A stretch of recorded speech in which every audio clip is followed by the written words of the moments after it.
सुबह उठे, ऑफिस की भाग दौड़, बच्चों का स्कूल, बिल चुकाएं, मीटिंग अटेंड करें।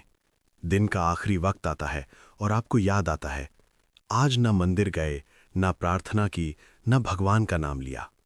फिर मन में एक खालीपन, एक उलझन। भगवान को याद करने का वक्त ही कहाँ है? लेकिन क्या सच में व्यस्तता और भगवान स्मरण दोनों साथ नहीं चल सकते? या फिर हम सिर्फ सही तरीका नहीं जानते? आज का ये वीडियो उन सबके लिए है जो दिल से भगवान को याद करना चाहते हैं, लेकिन समय की कमी के चलते खुद को दोषी महसूस करते हैं। नमस्ते दोस्तों, आपका स्वागत है हमारे चैनल सृष्टि रचयिता पर। हमारा मानना है कि जीवन में सच्ची संतुष्टि ईश्वर की आराधना से ही मिलती है। लेकिन इस आराधना का मतलब घंटों बैठे रहना या संन्यास ले लेना नहीं है। आज हम बात करेंगे उन छोटे छोटे पलों की जहां आप बिना रूटीन बदले, बिना अतिरिक्त समय निकाले अपने जीवन के हर क्षण में सृष्टि के रचयिता को याद कर सकते हैं। हम जानेंगे हमें ऐसा क्यों लगता है कि भगवान को याद करने के लिए अलग से समय चाहिए।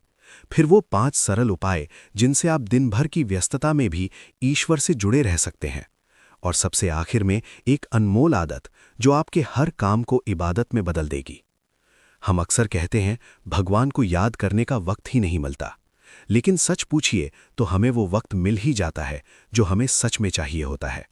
हम फोन पर घंटों स्क्रॉल कर लेते हैं, बेवजह की बातों में समय बिता देते हैं, लेकिन प्रार्थना के लिए 10 मिनट नहीं निकाल पाते। ये समस्या समय की नहीं, हमारी प्राथमिकता की है।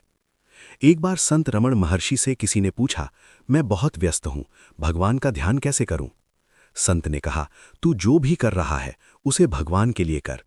खाना खा रहा है तो समझ ये उसी का प्रसाद है। ऑफिस जा रहा है तो समझ ये उसी की सेवा है। यानी भगवान को याद रखने का मतलब अलग से बैठना जरूरी नहीं, बल्कि अपने हर काम में उनकी मौजूदगी को देखना जरूरी है।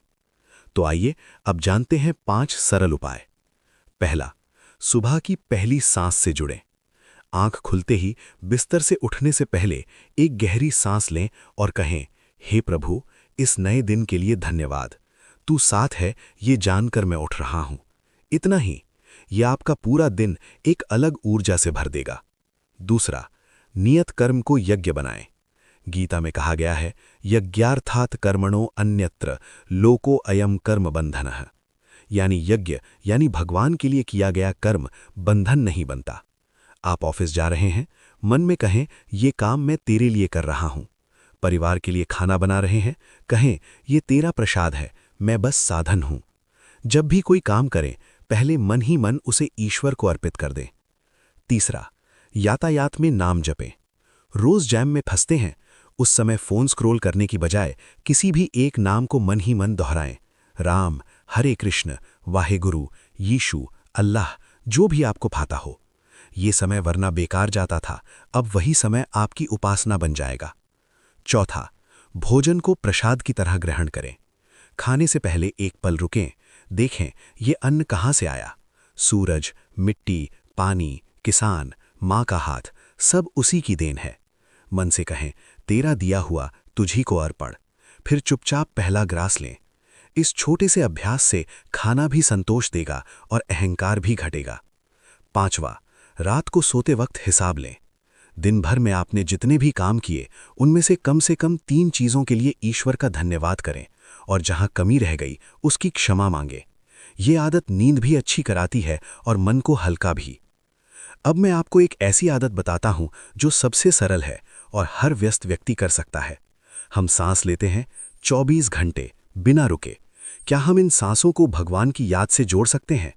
बस इतना करें, जब भी सांस अंदर लें मन में कहें सो, और जब सांस बाहर छोड़ें कहें हम, यानी सो हम, वही मैं हूं या वो मुझ में है। ये योग और वेदांत की बहुत पुरानी विधि है, लेकिन आपको इसे घंटों करने की जरूरत नहीं। बस दिन में कभी भी ट्रैफिक में बैठे बैठे, लाइन में खड़े हों, 4-5 बार सांस के साथ ये स्मरण कर लें। धीरे धीरे ये आपकी आदत बन जाएगी। तो दोस्तों, आज हमने जाना भगवान को याद रखने के लिए अलग से समय निकालना जरूरी नहीं है। हम अपनी दिनचर्या में छोटे छोटे बदलाव लाकर सुबह का पहला पल, काम को अर्पण, यातायात का सदुपयोग, भोजन को प्रसाद और सांसों का स्मरण हर पल को उपासना बना सकते हैं। अगर ये वीडियो आपको उपयोगी लगी तो लाइक ज़रूर करें, और अगर आपने चैनल को अभी तक सब्सक्राइब नहीं किया है तो सृष्टि रचयिता को सब्सक्राइब करें और बेल आइकन दबाएं। अपनी पसंदीदा आदत कमेंट में ज़रूर लिखें।